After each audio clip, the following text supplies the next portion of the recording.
கரை சேரும் பறவைகள். இந்த கதை உங்களுக்கு பிடிச்சிருந்தா கேளுங்க, கேட்டு ரசிங்க, லைக் பண்ணுங்கள், உங்கள் ஃப்ரெண்ட்ஸ் அனைவருக்கும் ஷேர் பண்ணுங்கள். சைடில் இருக்கிற பெல்லைக்கான தட்டி விட்டு சப்ஸ்கிரைப் பண்ணிடுங்க. சரி வாங்க போவோம் கதைக்குள்ள. அத்தியாயம் 11. சூர்யா கடைக்குள் சென்ற பொழுது அங்கேதான் இருந்தார்கள் கிரியும் சுமனும். அவர்கள் இருவரும் வேலை செய்து கொண்டு இருப்பதை பார்த்த சூர்யா புன்னகைத்தபடியே, என்னங்கடா சாப்பிட்டாச்சா என கேட்க, சாப்பிட்டாச்சுண்ணா என கிரி பதிலளிக்க, சுமனும் ஆமாண்ணா அண்ணி சமையலா இல்லை உங்கள் சமையலா என்று கலாய்த்திட, உங்கள் அண்ணி தாண்டா சமையல், ஆனாலும் என்னை விட பிரமாதமாக சமைக்கிறாடா. அது இருக்கட்டும், இன்னும் உங்களுக்கு 2 நாளில் காலேஜ் ஆரம்பிச்சிடும்ல என்ற சூர்யா, அதுக்கப்புறம் நீங்கள் காலேஜ் முடித்து ஈவினிங் வந்தால் போதும்டா என்றிட, ஓகேண்ணா என்று இருவரும் ஒரே நேரத்தில் கோரஸாக சொல்லிட, அதை கேட்டவன் சிரித்திட, ஆனால் சொன்ன இருவர் முகத்திலும் பொய்யான கோபம் வர, ஏண்டா ஸ்மார்ட் கார்டு, அதான் நான் சொல்கிறேன்ல, உனக்கு எதுக்கு இவ்வளோ அவசரம் என்று கிரி சுமனை பார்த்து கேட்க, சரிடா கிரெடிட் கார்டு, இப்போ என்ன நம்ம 2 பேரும் சேர்ந்து சொன்னதால் அண்ணனுக்கு நேரம் மிச்சம் தானே என்று சுமன், டேய் இதுக்கு நீங்கள் எதுவுமே பேசாமல் இருந்திருக்கலாம் என்று சூர்யா சொல்லிட, அது மரியாதை இல்லைலண்ணா என்னடா என சூர்யாவுக்கு பதிலளித்து கிரி சுமனிடம் முடித்திருந்தான். இவர்களை பார்த்து சிரித்து கொண்டே, உங்களை திருத்தவே முடியாதுடா என்று சொன்ன சூர்யா வேலையை பார்த்து கொண்டு இருக்க, ஏன்னா எங்களை நீங்கள் திருத்தாமல் வேறு யார் திருத்துவாங்க என்று சுமன் சொல்ல, அப்படி சொல்கிறா என கிரியும் அதற்கு ஆமாம் சாமி போட, இனி இவங்க கிட்ட வாயை திறக்கவே கூடாது என நினைத்தவன் எதுவும் பேசாமல் சூர்யா வேலையை பார்க்க, கிரியோ என்னங்கண்ணா எதுவுமே பேச மாட்டேருக்கீங்க, அப்படின்னா பேசாமல் வேலையை பாருன்னு தானே அர்த்தம், அப்படிதானண்ணா என்று சுமன் சொல்ல, பொறிஞ்சா சரி என்று இவ்வளவு நேரம் சகஜமாக பேசிக்கொண்டிருந்த சூர்யா இப்பொழுது இப்படி பேசிட, இனி வேலையை பார்க்க சொல்லித்தான் இத்தனை தீவிரம் என புரிந்து கொண்டவர்கள் விளையாட்டை கைவிட்டு வேலையை பார்க்கலானார்கள். மதியம் மணி 1:30 ஆகியும் சூர்யா செய்து கொண்டிருந்த வேலை முடிந்த பாடில்லை. கிரியோ, அண்ணா நீங்கள் போய் சாப்பிட்டு வாங்க, எங்களை மட்டும் நேரத்தில் சாப்பிட சொல்லி 1 மணிக்கெல்லாம் அனுப்பிடுறீங்க, அது உங்களுக்கும் தானே என்னடா ஸ்மார்ட் கார்டு என சுமனிடம் சொல்ல, ஆமாண்ணா நீங்கள் போய் சாப்பிட்டு வாங்க என்று சொல்ல, சரி பார்த்துக்கோங்கடா இதோ வந்துடுறேன் என எழுந்து கை கால்களை கழுவிவிட்டு கடைக்கு பக்கவாட்டாக இருந்த பாதை வழியே நடந்து சென்றான் சூர்யா. கதவை அவனிடம் இருந்த சாவியை கொண்டு திறந்து கிச்சனுக்குள் பார்க்க அங்கு அவள் இல்லை.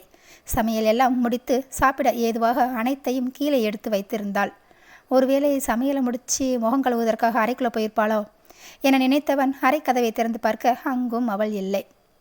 சட்டென ஞாபகம் வந்தவனாய் மாடிப்படி ஏறியவன், இந்த வெயிலில் மொட்டை மாடியில் போய் என்ன செய்கிறா என்ற யோசனையுடனே படியில் ஏறியவன் கதவருகே சென்றதும் அப்படியே நின்று விட்டான். முத்து நகை மூளை நீலவே குத்து விளக்கே கோடி மலரே, முத்து நகை மூளை நீலவே குத்து விளக்கே கோடி மலரே, கண்ணிரண்டும் மயங்கிட கன்னிமையில் உறங்கிட நான் தான் பாட்டெடுப்பேன், உன்னை தாய் போல் காத்திருப்பேன், முத்து நகையே மூல நிலவே குத்து விளக்கே கோடி மலரே, இன்னும் பல பிறவிகள் நம்முடைய உறவுகள் வாழும் தொடர்கதை தான், உந்தன் தேசம் வளர்பிறைதான், முத்து நகை மூல நிலவே குத்து விளக்கே கோடி மலரே.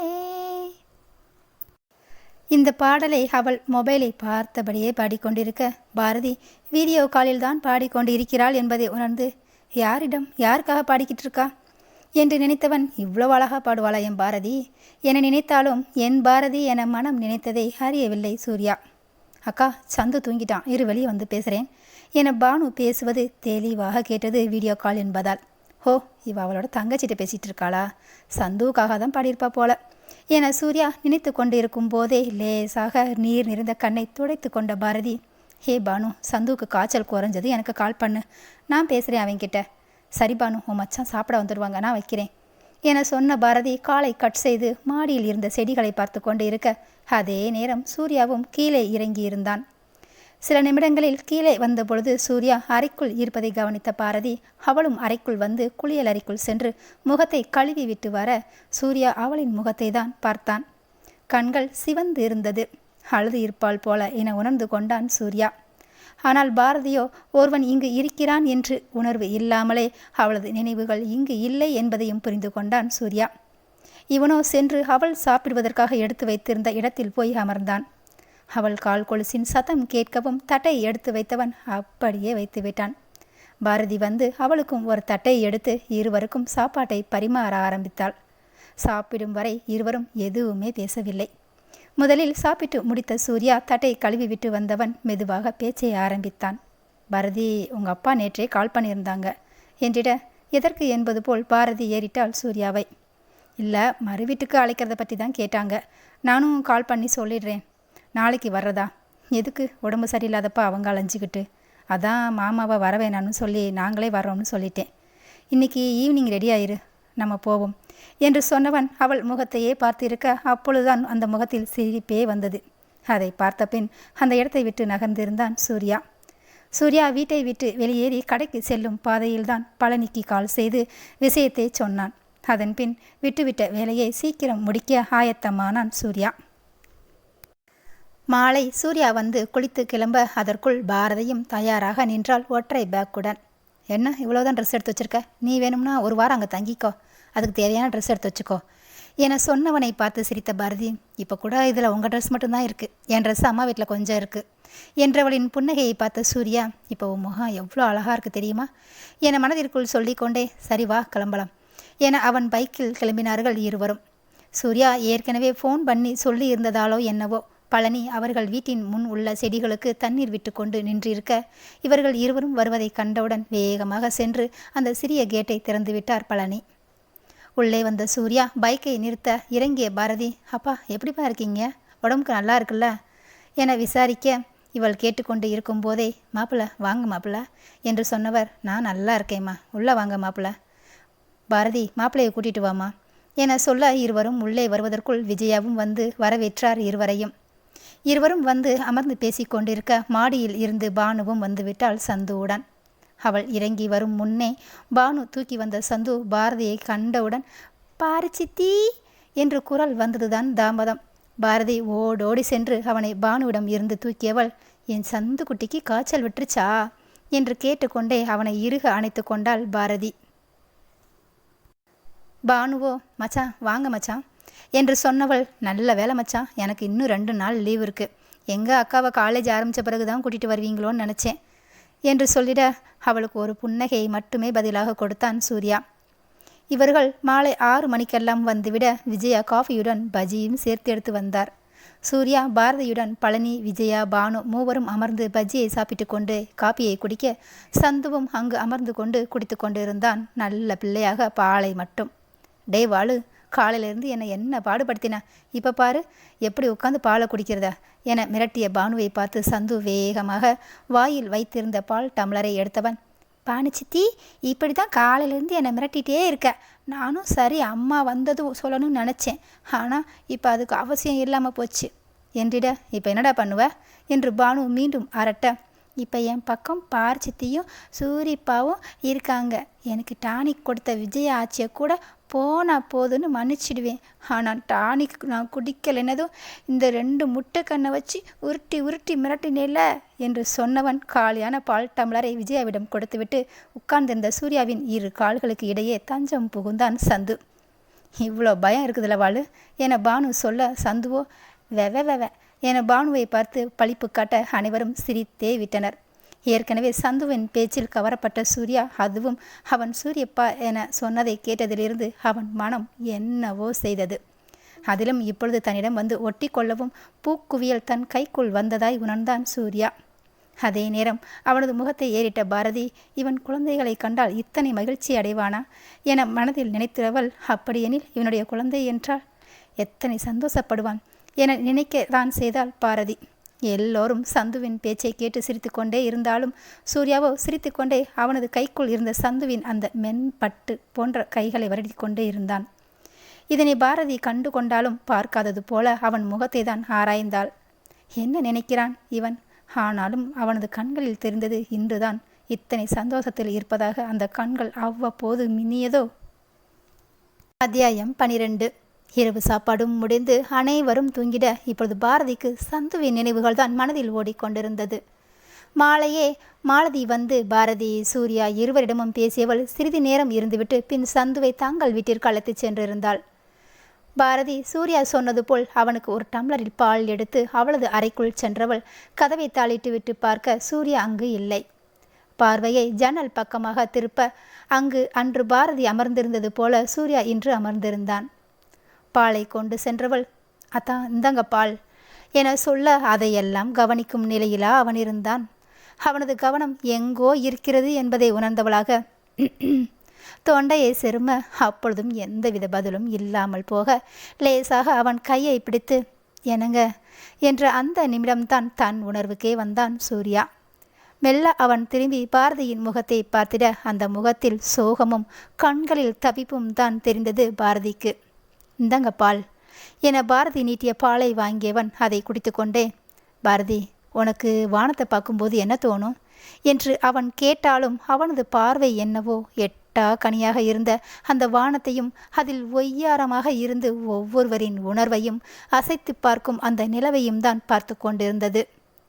அவன் கண்களை புரியாமல் பார்த்தவள் பின் வானத்தை பார்த்து, இரவு நேரத்தில் அதுவும் நடுவில் நிலா, அதை சுற்றி இருக்கிற நட்சத்திரங்கள் பார்க்கவே அழகாக இருக்கிறதோட என் மனசுக்கும் அவ்வளோ சந்தோஷமாக இருக்கும் என்று அவள் கண்களில் ஆசை மின்ன வார்த்தைகளில் துள்ளலுடன் சொல்லி முடித்தாள் பாரதி.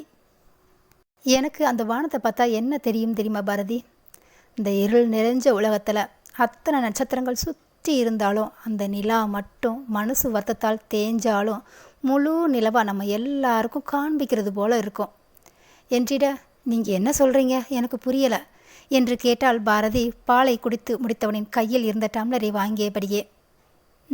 நீ சொல்கிறதும் சரிதான். நாம் மனசில் என்ன நினச்சிட்டு பார்க்குறோமோ அது போல தானே நமக்கு தெரியும். அந்த இருண்ட வானம் தான் நாம் வாழ்கிற பூமியாக தோணும். அப்புறம் நட்சத்திரங்கள் நம்ம சுற்றி உள்ள மனுஷங்களாக தோணும். நடுவில் அந்த நிலா என்னை போல் தன்னந்தனியாக யாருமே இல்லாமல் தவிச்சிட்டு இருக்கிறதா தோணும். ஏன் நீங்கள் அப்படி நினைக்கணும்? நான் 10 வரைக்கும் உங்கள் அப்பா உங்கள் மேலே அவ்வளோ பாசம் வச்சுருக்காங்கல்ல, அப்புறம் ஏன் தனியான்னு சொல்கிறீங்க? நீ சொல்கிறது உண்மைதான், ஆனாலும் என்னன்னு தெரியலை, விவரம் தெரிஞ்சதுலேருந்து அப்படி தான் தோணுது என்று பேச்சை முடிக்க நினைத்தவனாய், நீ போய் படு பாரதி, நான் கொஞ்ச நேரம் இங்கே உட்காந்துட்டு வரேன் என்றவனின் பேச்சை மறுக்க இயலாமல் என்று தலை அசைத்தவள் சென்று படுத்து கொண்டாள். சிறிது நேரம் சென்ற பின் மெதுவாய் திரும்பி பார்க்க அவளோ நன்கு அயர்ந்து தூங்கி கொண்டிருந்தாள். என் பக்கத்தில் இப்போ ஜொலிக்கும் நட்சத்திரமா நீ இருக்க பாரதி என தனக்குள் சொல்லிக்கொண்டே அவனும் கட்டிலில் சென்று படுத்தான். தனது வலது கையை மடக்கி தலைக்கு கீழே வைத்து இடது கையை மடக்கி நெற்றியின் மீது வைத்தவாறு கண்கள் மூடி படுத்தவன் சிறிது நேரத்தில் தன் வழக்கை அழுத்திட பார்த்தவன் கண்கள் சந்தோஷத்தில் சிரித்ததோ. அவனது வலக்கையில் தலை வைத்து படுத்த பாரதி அவன் மார்பின் மீது அவளது வலது உள்ளங்கையை போட்டவள், நான் இருக்கேன் தான் என சொன்னாள். மெதுவாக விழிகளை மட்டும் தாழ்த்தி பார்த்திட அவள் நல்ல தூக்கத்தில் தான் இருந்தாள். சற்று நேரத்திற்கு முன் தான் பேசியதை அவள் ஆள் மனதில் வைத்து புலம்புவதால் தான் தூக்கத்திலே உள்ள புலம்பல் இது புரிந்து கொண்டான் சூர்யா. அவள் சொன்னதில் நான் இருக்கேன் என்பது புரிந்தாலும் அதன் பின் அவள் என்ன சொன்னாள் என்று சூர்யாவிற்கு பிடிபடாமல் போனது. மெதுவாக அவள் விழித்திடாதவாறு தன் நெற்றியின் மீது இருந்த கையை எடுத்து அவள் புறமாக திரும்பி படுத்த சூர்யா அவளை இடக்கையால் தன்னோடு மென்மையாக அணைத்து கொண்டவன், எனக்கு கிடைச்ச பொக்கிஷத்தை நான் என்னுள்ள புதைச்சி வச்சுக்குவேன் என்று சொல்வது போல் இருக்க தன் அருகிலே படுத்து தூங்கும் அவளின் வாசத்தை உள்ளிழுத்து அவனின் மூச்சுக்காற்றின் அவன் வாசம் அவள் மீது படும் அளவிற்கு நெருங்கியவனாய் ஆழ்ந்த தூக்கத்திற்கு சென்றான் சூர்யா. மறுநாள் காலை புலர்ந்தது அந்த ஆதவனின் ஆட்சியால். சிறிது நேரத்தில் சுட்டரிக்கும் சூரியனாக மாறுபவனா இப்பொழுது இவ்வளவு மெல்லிய கதிரால் தங்களை தழுவுகிறான் என சந்தேகத்தோடு செடி கொடிகளின் இலைகள் பளபளத்து கொண்டிருந்தது. நீ வந்தால்தான் உன்னை இதழ் விரித்து பார்ப்பேன் என பூக்கள் மலராது இருக்க, உன் இந்த வெளிச்சத்திலேயே எனது இறை தேடி பறந்து செல்கிறேன் என சப்தம் எழுப்பி பறந்து கொண்டு இருந்தது பறவைகள் அனைத்தும். ஆனால் சூர்யாவோ தன் அவளின் மார்பு சூட்டில் சிறு குழந்தையைப் போல தூங்கி கொண்டிருக்க அவளது கைகள் அவனை கழுத்தோடு கட்டி கொண்டிருந்தது. முதலில் கண் விழித்த சூர்யாதான் இருக்கும் நிலை கண்டு எப்பவும் போல அமைதியாய் இருந்திட, தூக்கத்தில் இருந்த பாரதியோ அவனது கேசத்தை களைத்தவாறே என் செல்லண்டா என அவன் நெற்றியில் ஆழ்ந்த முத்தமிட அதிர்ந்து போனாலும் ஆழ்ந்து ரசித்தான் தன் மனைவியின் முதல் இதழ் ஒற்றலை. இதை அறியாத பெண்ணவளோ என் சந்துக்குட்டி என சந்துவாக நினைத்து சூர்யாவுக்கு முத்தமிட்டதோடு மட்டும் இல்லாமல் இப்பொழுது சந்துவாக நினைத்து கன்னம் கிள்ள போகையில் கையில் ஏதோ குத்துவது போல இருக்க மெதுவாக கண்களை திறந்து பார்க்க மீசை முளைத்த பெரிய குழந்தை அல்லவா அவள் அருகில் இருந்தது. ஆத்தி அப்படின்னா இதுக்கு முன்னே முத்தம் கொடுத்தது இவனுக்கு தானா? அடியே பாரதி, இப்படி அடி பண்ணுவ என மனதிற்குள் நினைத்த பாரதி எழுந்து குளியலறைக்குள் ஓடியே விட்டாள். அவளது செயலை கண்கள் மூடி ரசித்த சூர்யா அவள் மனதிற்குள் பேசுவதாக எண்ணி வெளிப்படையாக பேசிட அதை கேட்டவனின் இதழ்கள் தாராளமாக விரிந்தது. குளித்துவிட்டு கீழே இறங்கிய பாரதி தன் அன்னைக்கு உறுதுணையாக சமையலில் ஈடுபட காலை உணவும் தடபுடலானது.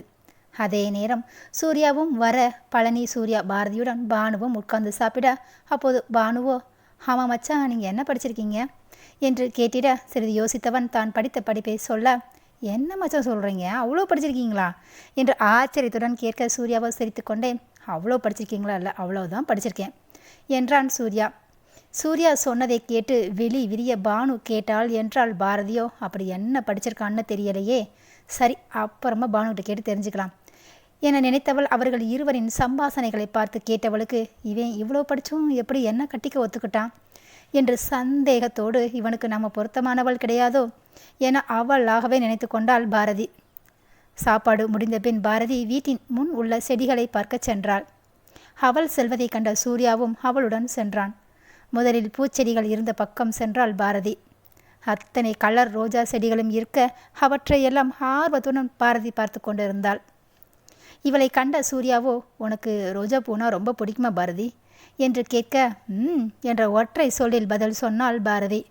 அப்புறம் ஏன் நம்ம வீட்டு மாடியில் இருக்கிற ரோஜா செடியிலிருந்து பூவை பறித்து வைக்கிறது இல்லை என கேட்க, பிடிக்கும் தான், அது செடியில் இருக்கும்போது ரொம்ப அழகாக இருக்கும், அதோட குறைஞ்சது ஒரு வாரத்திற்காச்சும் வாடாமல் இருக்கும், ஆனால் பறித்து தலையில் வச்சா ஒரே நாளில் வாடிடும், அதான் பறித்து வைக்காமல் கூட கொஞ்ச நாள் செடியில் இருக்கும்போது அது சந்தோஷமாக இருக்கிற மாதிரி தோணும் என்று பாரதி சொன்ன விளக்கத்தில் ஒவ்வொரு சொல்லுக்கும் அவளின் முக மாற்றம், அந்த கண்கள் காட்டிய நயனங்களில் தன்னையே தொலைத்தவன் சுதாரித்து கொண்டு, அப்போ மல்லிகைப்பூவை மட்டும் வைக்கிற என்று கேட்ட சூர்யா இப்பொழுது என்ன பதில் சொல்ல போகிறாள் என அவளை விட ஆர்வத்துடன் பார்த்து கொண்டிருந்தான் அவள் முகத்தையே.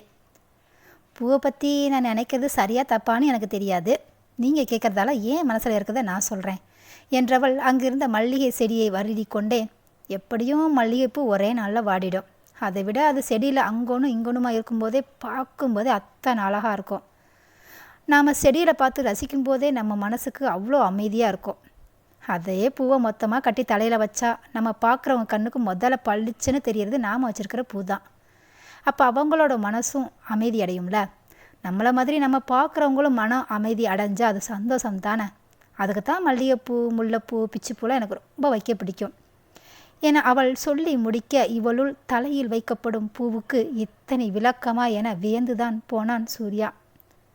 ஒருவேளை இது உண்மையாக இருக்குமோ, தினமும் எனக்கு வேலையில் மனம் எத்தனையோ முறை அமைதி இல்லாமல் தடுமாறி இருக்குது, இவள் வந்த பிறகு இவள் தலையில் வச்சிருக்கிறத பார்ப்பதால தான் அது மனத்தினால தான் எனக்கும் இப்பொழுது எல்லாம் தடுமாற்றம் இல்லாமல் குறைஞ்சிருக்கோ என யோசிக்கவே தொடங்கிவிட்டான் சூர்யா.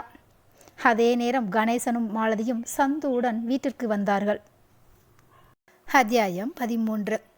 கணேசன் மாலதி சந்து வந்த சிறிது நேரம் பேசிக்கொண்டிருந்தவர்கள் பின் மறுநாள் சூர்யா பாரதி இருவரையும் விருந்துக்கு அழைக்க சூர்யாவும் அதற்கு ஒப்புக்கொண்டான் சிறு புன்னகையோடு. அதை பார்த்த பாரதியின் கண்கள் சூர்யாவின் முகத்தை விட்டு மறுபக்கம் திரும்பவே மாட்டேன் என சண்டை போட்டு கொண்டிருந்தது அவளது மனதிடமே. 6 அடிக்கும் சற்று குறைந்த உயரம்தான், இருந்தாலும் பாரதியை விட சற்றே கூடுதலான உயரம்தான் சூர்யா. அதேபோல் சிவந்த நிறத்தவனும் அல்ல. பாரதி மாநிலம் என்றால் அவளை விட சூர்யா சற்றே சிவந்த நிறம்தான்.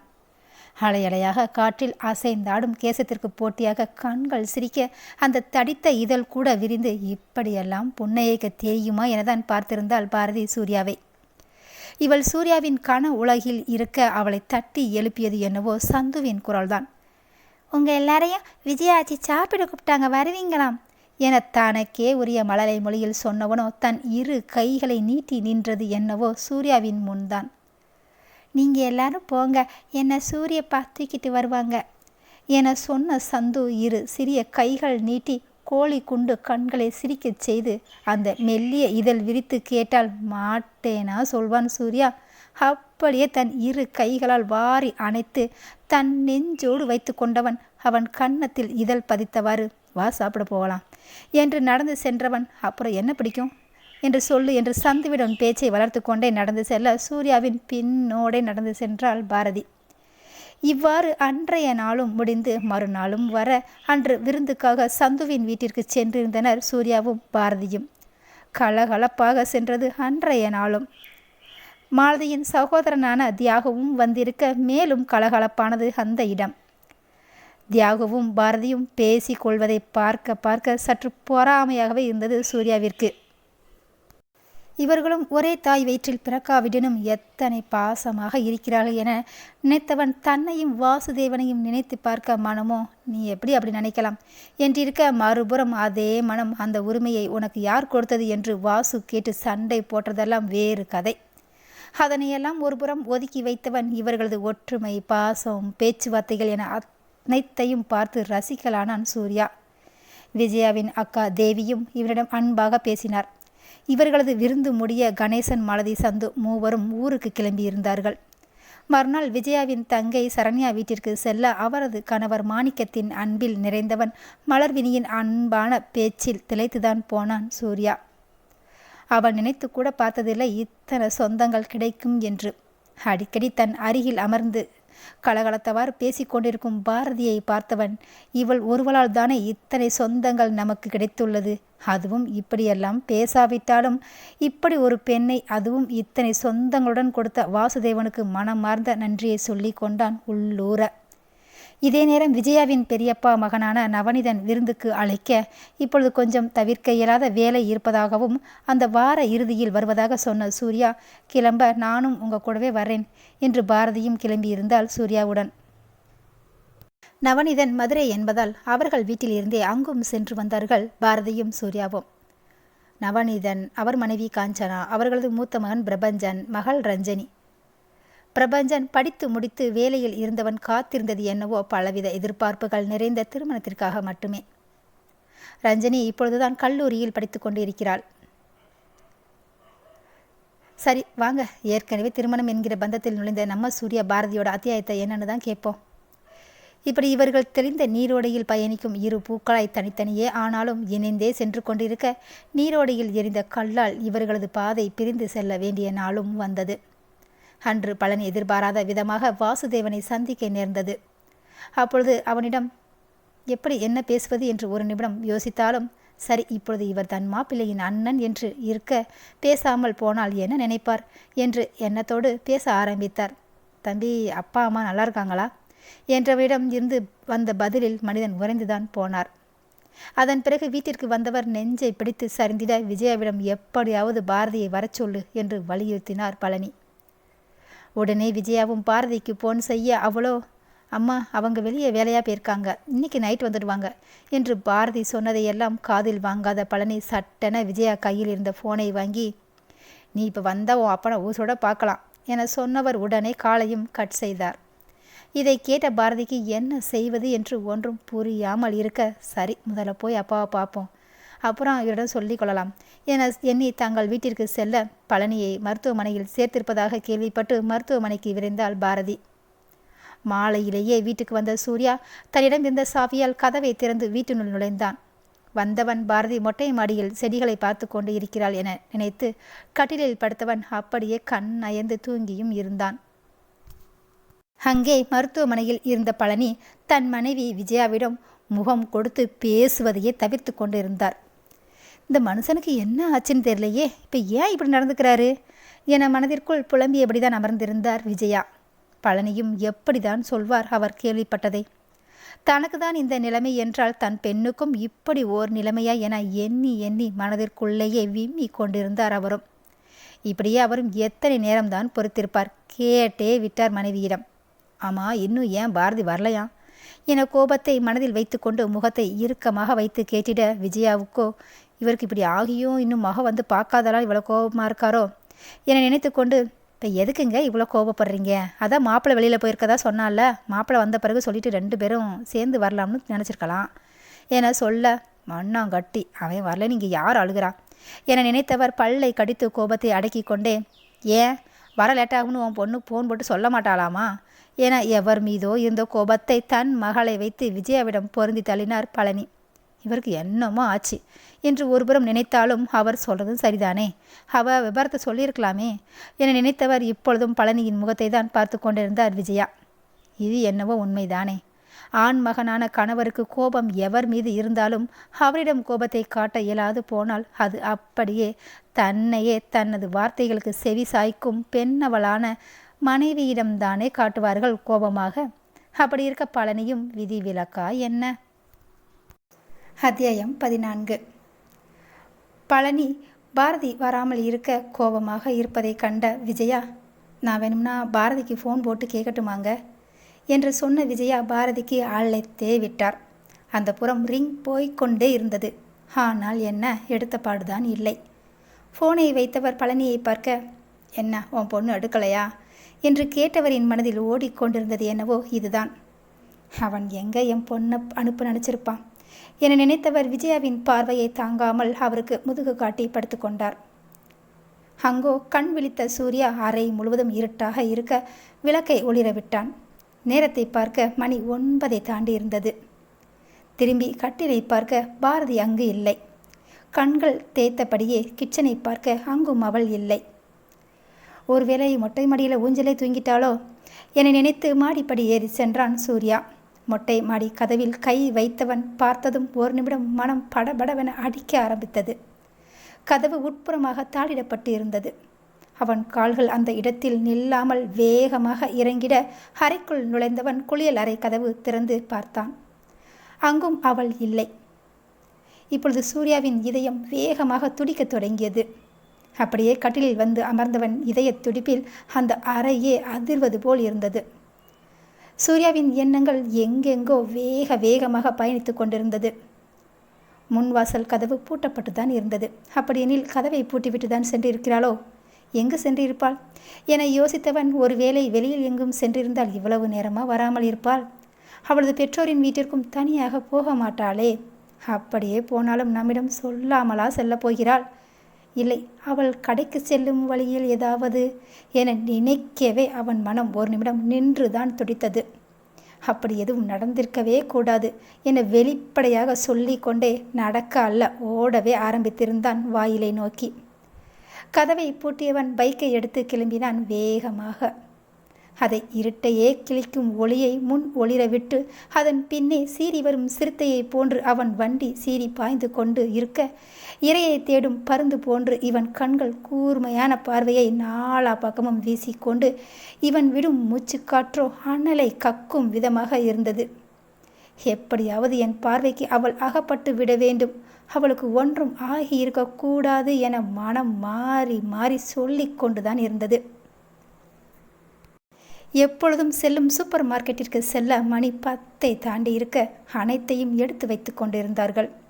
இவனை கண்டதும், சார் நீங்களா என்று அவர் கேட்டு முடிக்கும் முன்னமே வண்டியை நிறுத்திய வேகத்தில் பாய்ந்து சென்றிருந்தான் உள்ளே. இவர் ஏன் இப்படி ஓடுறாரு என பார்த்து கொண்டிருந்தவர், சார் கடைக்குள்ளே யாரும் இல்லை சார், நான் நாலா பக்கமும் தேடி பார்த்துட்டு தான் கடையை அடைச்சிக்க வந்தேன் என முருகன் சொன்னதெல்லாம் அவன் காதில் எங்கே விழுந்தது. சூர்யா உள்ளே செல்லவும் அவன் சென்று பார்க்கும் பக்கமெல்லாம் பார்த்தவர், யாரை தேடுறாரு என புரியாமல் தான் பார்த்து கொண்டிருந்தார் முருகன். வெளியே வந்தவன் தலையில் கையை வைத்தபடி உட்கார்ந்தே விட்டான். சார் நீங்கள் யாரை தேடுறீங்க? என் மனைவிய என அவன் சொல்லும் போதே வார்த்தைகள் தடுமாறிதான் வந்தது. தன்னை நிதானப்படுத்தி கொண்ட சூர்யா, என் மனைவி பாரதி இங்கே வந்தாங்களா? வந்தாங்க சார், வீட்டுக்கு தேவையானதை வாங்கிட்டு போனாங்களே. எப்போ வந்தாங்க? காலையிலே வந்துட்டு போயிட்டாங்களே. அவள் வேற எங்கே போயிருப்பா? இங்கே யாரை தெரியும் அவளுக்கு என சொன்ன சூர்யா தன் இரு கைகளால் முகத்தை அழுந்த துடைத்து பின் கண்களையும் துடைத்து கொண்டான். என்ன சார் இப்படி சொல்கிறாரு? காலையில் கூட நம்ம கடைக்கு வெளியில் நிற்கும்போது யார் கூடவோ பேசிகிட்டு இருந்தாங்களே, அதை பற்றி இவரிடம் சொல்வோமா? நம்ம சொல்கிறத வச்சு கூட அவங்க எங்கே இருக்காங்கன்னு தெரிஞ்சாலும் தெரியலாம் என நினைத்தவர் சொல்லியே விட்டார் சூர்யாவிடம். என்ன சொல்கிறீங்க?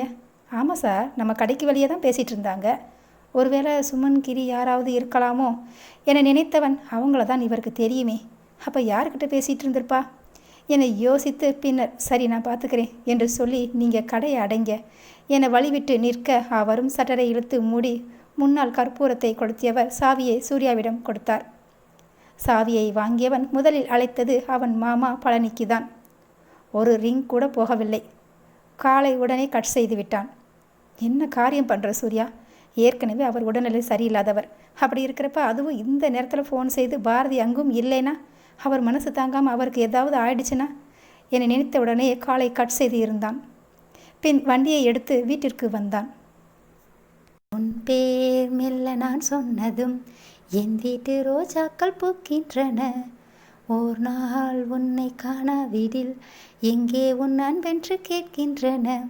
நீ வந்தால் மறுகணம் விரியும் என் வானமே.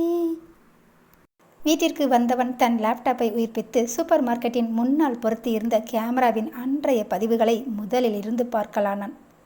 முதலில் பாரதி கடைக்குள் நுழைவது, பின் அரை மணி நேரத்திற்கு பின் வெளியில் வந்தது. அடுத்து அவர் சொன்னது போல் பாரதி யாரிடமோ பேசி கொண்டு இருப்பதை கவனித்தான். அவன் முதுகுப்புறம் மட்டும் தெரிய எப்பொழுது திரும்புவான், அவன் முகத்தை எப்பொழுது பார்க்கலாம் என கூர்மையாக கவனித்தவனின் கண்கள் கோபத்தில் சிவந்தே போனது.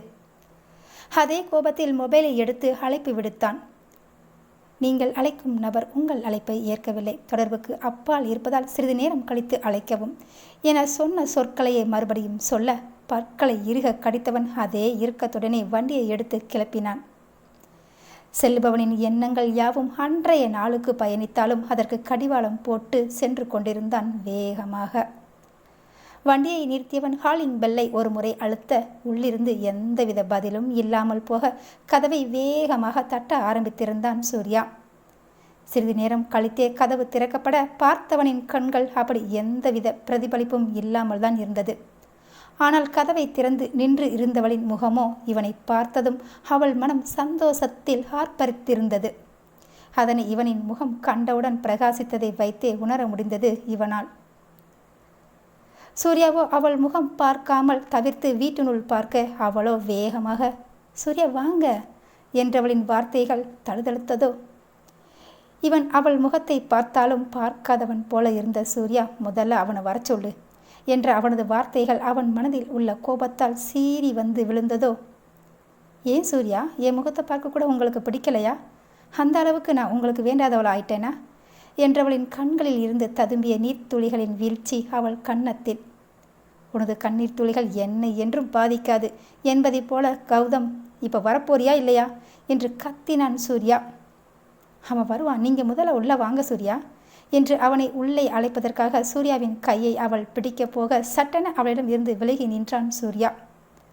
அதற்குள் வெளியே சத்தம் கேட்க உள்ளிருந்து வெளியே வந்தான் கௌதம். நந்துமா, இந்த நேரத்தில் யார் கூட பேசிகிட்டு இருக்க என்று கேட்டபடி வந்தவன் சூர்யாவை பார்த்ததும் முதலில் திகைத்தாலும் பின் தன்னை சமாளித்து கொண்டு, இப்போ நீ எதுக்கு இங்கே வந்திருக்க? அதுவும் இந்த நேரத்தில் உனக்கு என்ன வேலைங்க? நீ பார்த்து வச்ச வேலைக்கு இங்கே வராமல் வேற எங்கே போகிறதா? என்ன உளற சூர்யா? ஓ, நீ இப்போ செஞ்சிருக்க செயலை நிதானமாக செஞ்சியா? அப்படி என்னத்தை நான் செஞ்சிட்டேன்? எனக்கு சுற்றி வளைச்சி பேச இஷ்டம் இல்லை கௌதம். எங்ககிட்ட உனக்கு பேச இஷ்டம் இல்லைன்னு எங்களுக்கு தெரியாதா என்ன? Stop it Gautam. அவளை எங்கே? நீ யாரை கேட்குற? உனக்கு தெரியும்னு எனக்கு தெரியும் கௌதம். என் மனைவி எங்கே? இதை பாருடா, ஊரில் இருக்கிற பொண்ணுங்க காணாமல் போனால் அதுக்கு நான் தான் காரணமா? இங்கே பாரு கௌதம், என் பொறுமையை சோதிக்காத. உனக்கு தான் அது இல்லைன்னு தெரியுமே. தெரியுதுல்ல, அப்போ அவளை எங்கன்னு சொல்லு. உனக்கு கல்யாணம் முடிஞ்சிடுச்சுன்னு இப்போ நீ சொல்லித்தான் எனக்கே தெரியும். இதில் அவளை எங்கன்னு என்கிட்ட கேட்டால் எனக்கு எப்படி தெரியும்? உனக்கு ஹெல்ப் எதுவும் வேணும்னா சொல்லு. உன் ஃப்ரெண்டு அதான் அந்த இன்ஸ்பெக்டர் என்னவோ பேரே, இனியன் தானே அவன் பேர். அவன்கிட்ட கம்ப்ளைண்ட் கொடு. இனியன் என் மனைவியை காணோம், எவன் கூடையாச்சும் ஓடி போயிருந்தா எப்படியாச்சும் கண்டுபிடிச்சி கொடுன்னு கெஞ்சி கேளு. உன் ஃப்ரெண்டு தானே, அதனால் கண்டிப்பாக கண்டுபிடிச்சி கொடுத்தாலும் கொடுத்துடுவான். ஏன்னா அவனோட ஃப்ரெண்டுக்கு சின்சியராக இருக்கிறத விட நீ அவனுக்கு ரொம்ப ரொம்ப சின்சியராக இருந்தேல, அதை வச்சு தான் சொல்கிறேன். கௌதம் என உச்சஸ்தானியில் கத்திய சூர்யா, நிச்சயமாக கண்டுபிடிக்க தாண்டா போகிறேன், அப்போ இருக்குடா உனக்கு என திரும்பி சூர்யா நடக்க ஆரம்பிக்க, சூர்யா நில்லுங்க, உங்களுக்கு கல்யாணம் ஆயிடுச்சா என அவன் பின்னாலேயே கேட்டுக்கொண்டே வந்த நந்தினியை உதாசீனப்படுத்தியவன் அங்கிருந்து கிளம்பியே விட்டான். யார் இந்த நந்தினி? கௌதம், இனியன் இவர்கள் மூவருக்கும் சூர்யாவுக்கும் என்ன சம்பந்தம்? பின் வீட்டை விட்டு சென்ற பாரதி எங்கு சென்றாள்? கௌதமின் மீது உள்ள கோபத்தை தாண்டி அவனது மனைவி பாரதியை கண்டுபிடிப்பானா சூர்யா? அதைவிட இப்பொழுது பாரதியின் அப்பா பழனி சூர்யாவின் மீது இத்தனை கோபப்படுவதற்கு என்ன காரணம்? சூர்யாவை ஏற்றுக்கொள்வாரா பழனி? ஏற்கனவே சூர்யா பாரதி இருவரின் வாழ்க்கை இணையாமல் இருக்க இதன் பின் அவர்களின் நிலைதான் என்ன? அத்தியாயம் 15. கௌதமிடம் முறைத்து கொண்டு நந்தினியின் பேச்சை கொஞ்சம் கூட காதில் போட்டு கொள்ளாமல் வந்த சூர்யா இரவு முழுவதும் வண்டியிலேயே ஒவ்வொரு தேர்வாக தேடி பாரதியை கண்டுபிடிக்க முடியாமல் போனது. ஆள் நடமாட்டமே இல்லாமல் இருந்த அந்த சாலையில் பைக்கில் சென்று கொண்டிருந்தவன் கண்களில் தென்பட்டால் ஒரு பெண். சாலையில் தெரு விளக்கு இல்லாததால் இருட்டாக இருந்தது. ஆகையால் தூரத்தில் இருந்து ஓடி வரும் அப்பெண்ணின் முகம் சரிவர தெரியாது போனது சூர்யாவிற்கு.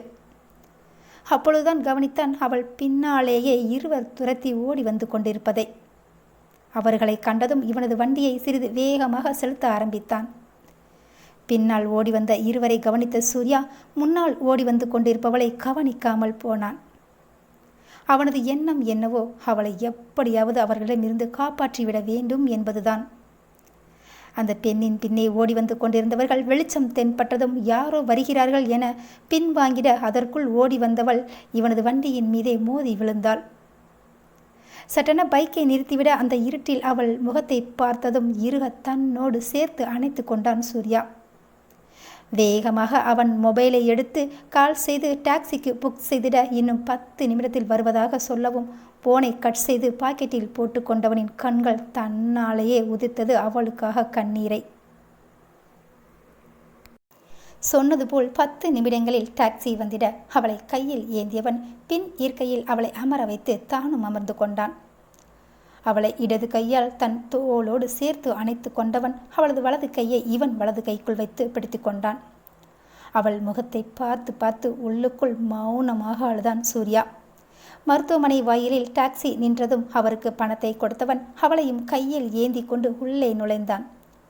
மருத்துவரும் அவளை பரிசோதித்துவிட்டு, இவங்க தலையில் லேசான அடி, அப்புறம் கை கால லேசாக சாய்ப்பு காயம் மட்டும்தான், மற்றபடி அப்படி எதுவும் பெரிய காயம்லாம் இல்லை என்று சொல்ல, என்ன டாக்டர் சொல்கிறீங்க, தலையில் அடியா என்று பதற்றத்துடன் கேட்டான் சூர்யா. நீங்கள் பயப்படுற அளவுக்கெல்லாம் பெரிய அடி இல்லை என்று டாக்டர் சொன்னதும் தான் சூர்யாவுக்கு மூச்சே வந்தது. அப்புறம் எப்படி டாக்டர் மயக்கம் போட்டு விழுந்தாங்க என்ற சந்தேகத்தை சூர்யா கேட்டதும் அவனை பார்த்து சிரித்த மருத்துவரோ, அவங்க ரொம்ப நேரமாக ஓடி வந்ததால தான் மயங்கிட்டாங்க, மற்றபடி நீங்கள் நினைக்கிற மாதிரி தலையில் அடிபட்டதால் இல்லை என சொன்னவர், அவங்க இன்னைக்கு இங்கே இருக்கட்டும், நான் அட்மிஷன் போட்டுடுறேன். ஆமாம், அவங்க பேர் என்ன சொன்னீங்க என்றிட, பாரதி என்று சொல்லும் போதே அவன் முகத்தில் என்ன கண்டாரோ. நியூலி மேரிடா என கேட்க, எஸ் டாக்டர் என்று சூர்யா சொல்லவும் புன்னகைத்து கொண்டே, பாரதின்னு பேர் வச்சுட்டு வாழ்க்கையில் போராடட்டா எப்படி, எல்லாம் இந்த சூர்யாவுக்கு தானே என்று டாக்டர் கண் சிமிட்டி சிரித்தும் கொண்டார். பாரதியை அறைக்கு மாற்றிட அங்கு சூர்யாவும் பாரதியும் மட்டும்தான்.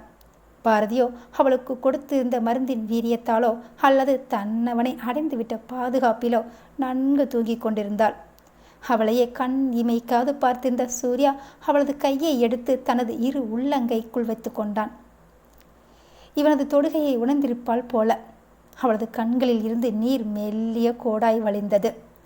இதை பார்த்த சூர்யாவின் மனம் வலிக்க, இந்த நிலையில் கூட தன்னை உணர்கிறாள் என நினைத்து மெச்சி கொண்டான் தன் மனைவியை.